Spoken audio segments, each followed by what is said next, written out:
Okay, so I ended up, I didn't pull these knobs out or buttons out. I tried to, but they were coming really hard. So I ended up cutting across here because I noticed it was breaking up on top anyways, right here. So it was kind of breaking anyways. So eventually I think I'll just put a screw like right in here on both sides. And the other side was half broke across here already. It was broke all the way to there, so I just cut it the rest of the way. So I left the buttons in.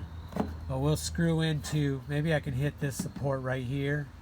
Yeah, that's what we'll try to do. Hit this someplace, put a screw in there. We put it back together. Then we had to pinch it, kind of like bring up the center to get it past this on both sides. And then it came off. That I had already released this plate because of those first two bolts I took out that were on top of this, right in here.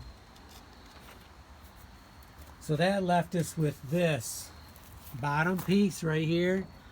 So there's 4 snaps in there, and basically you're not likely to get it off that they'll go back in, which is what some other videos said too. So I ended up just taking the Wonder Bar and hitting it and breaking the bottom 2 there, and over here just breaking them off. This is what they look like. Let's see, right here. So this is what they look like. This is on the inside, and this is embedded into that black part, to the latch part. So I'm not going to replace these. I'm just going to screw it on with screws, roofing screws.